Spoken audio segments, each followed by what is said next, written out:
নবাবজাদি SEO মোটাকু। ও তাহলে তুমি সেই ডাকু? যে শোষক সমাজের জন্য আমি ডাকু অমর, আর শোষিত সমাজের জন্য আমি অমর ভাই। বলো, কোন অপরাধে বৃদ্ধকে মারছে? সে কৈফিয়ত তোমাকে দিতে হবে নাকি? তোমার সাহস তো কম নয়। তুমি জানো আমি কে? জানি। তোমার পোশাক আশাক আচার আচরণে বলছে তুমি কোন অত্যাচারী নবাবের বংশধর। কিন্তু তুমি যেই হও না কেন, এই গরিবের উপর যে অন্যায় তুমি করেছো তার শাস্তি এখনই তোমাকে দিতে পারতাম, কিন্তু তুমি নারী বলে আমি তোমাকে ক্ষমা করে দিলাম।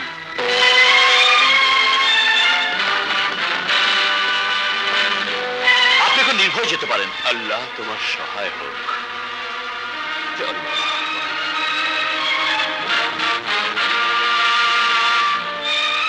দেখেছেন নবাবজাদি ডাকাতটার কত বড় সাহস?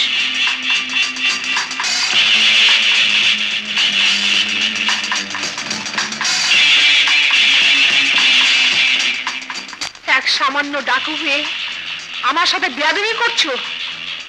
জানো এর পরিণাম কত ভয়ঙ্কর হতে পারে? আমি আমি তোমাকে। কোমল হাতে সব মানায় না নবাবজাদি।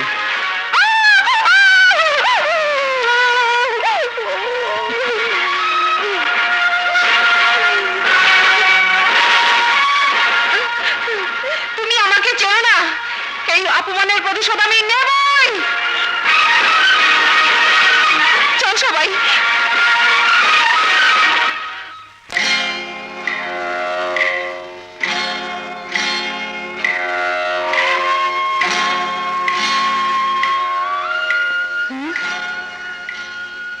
কি রে বাবা, তোর কি হয়েছে? হ্যাঁ, তুই কি ভাবছিস?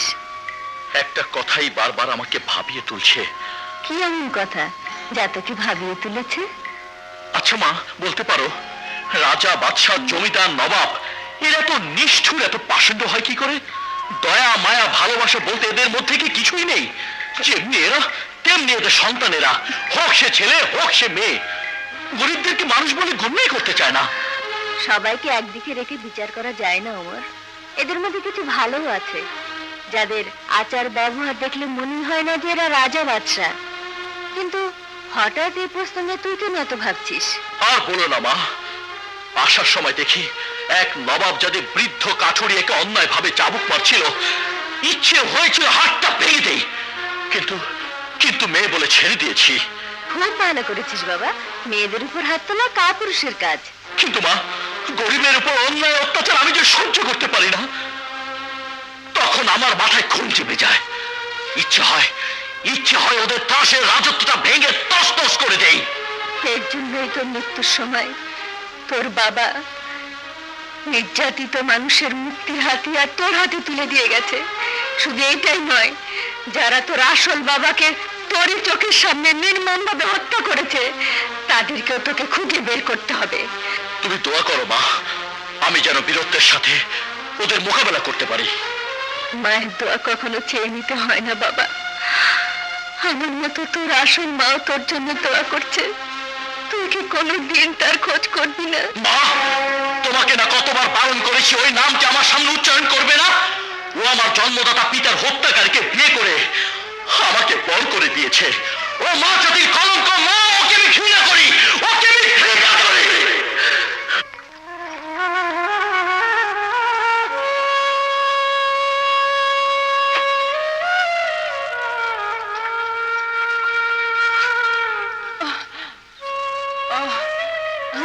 আরে আরে আরে, কি হয়েছে বোন? হঠাৎ মাথাটা যেন কেমন করছে। কিছুদিন ধরে তোমাকে কেমন যেন অন্যমনস্ক মনে হয়। কি এত ভাবো তুমি? ভাববার কি আছে, তবে কিছুদিন ধরে মনটা যেন কেমন করে। মনে হয় কি যেন আছে কি যেন নেই। ও তোমার মনের দুর্বলতা। তবে আজ পর্যন্ত তুমি বললে না তুমি কোত্থেকে এলে, কি আছে তোমার? কেন, আমার আকবর আছে, আমার সন্তান আকবর। কিন্তু কোথায় সে?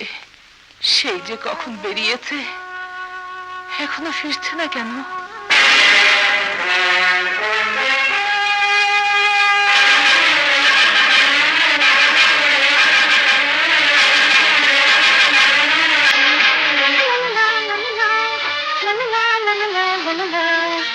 চুপকে পানি দিতে।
এই মেয়ে, বলো।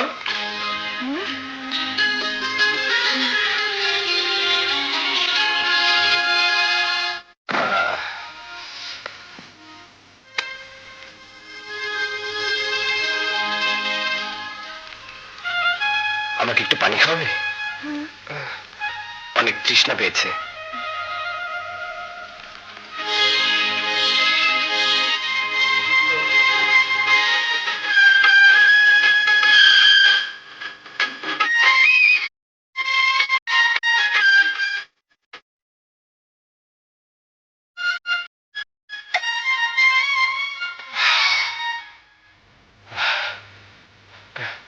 আচ্ছা, আমাকে দেখে তোমরা সবাই এভাবে পালালে কেন? পালিয়েছি তোমাকে দেখে? কই না তো। তাহলে কার ভয়ে পালিয়েছিলে? এক ডাকাত মাঝে মাঝে এসে অত্যাচার করে আবার চলে যায়। তোমাকে আমি সেই ডাকাত ভেবেছিলাম। টাকা?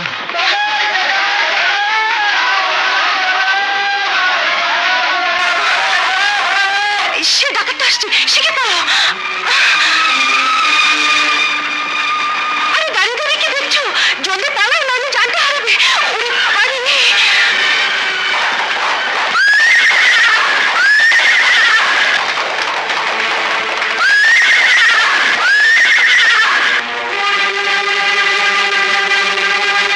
এই হারামখোর দল! ওই কুত্তার বাচ্চার ফল কোথায়? এই কৃতদাসের দল! আজ যদি ওই বেঈমানটার খবর তোরা না বলিস, তাহলে আমি তোদের কাবিলে আগুন লাগিয়ে দেব। হিম্মত, সমস্ত কাবিলে আগুন লাগিয়ে ছারখার করে দে।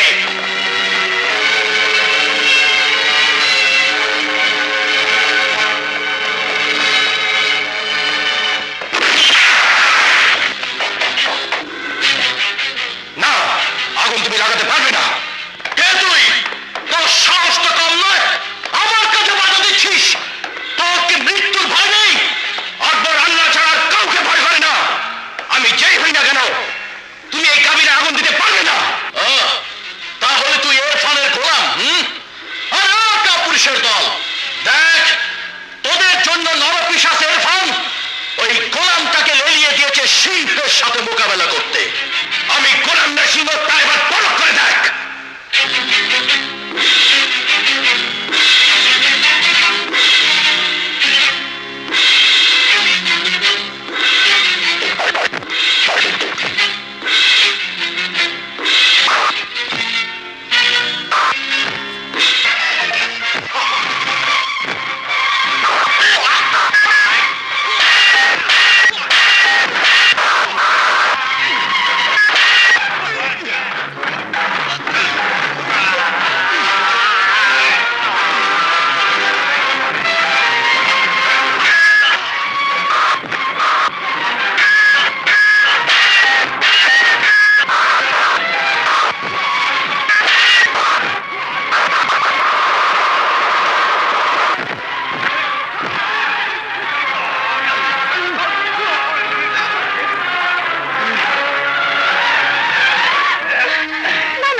ওকে মেরো না, ও ইরফানের লোক নয়, ও এক পরদেশী।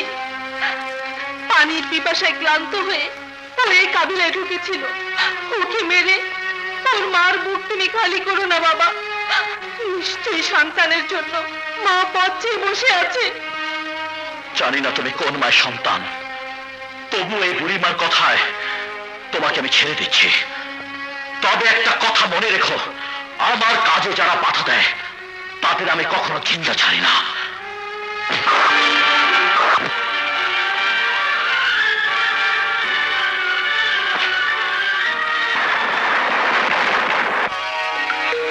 হায় হায়, কি সর্বনাশ! কত রক্ত পড়ছে। ওই ডাকাতটার কথা তোমাকে কত করে বললাম সরে এসো, তা তুমি শুনলে না। আর একটু হলে জীবনটাই যেত। জীবনের পরোয়া আমি করি না, সে যত বড় ডাকাতি হোক না কেন তাকে আমি দেখে নেব। তার আগে আমাকে জানতে হবে ইরফান কে।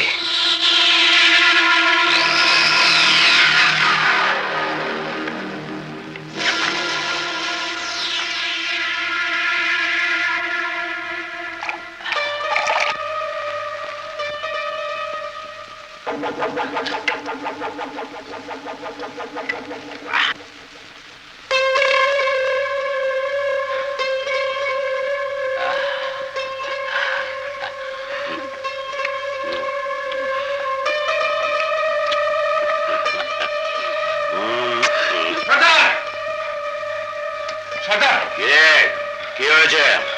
ওই ডাকাতটা আজ আমার কাবিলায় হামলা চালিয়েছিল। কি বললি?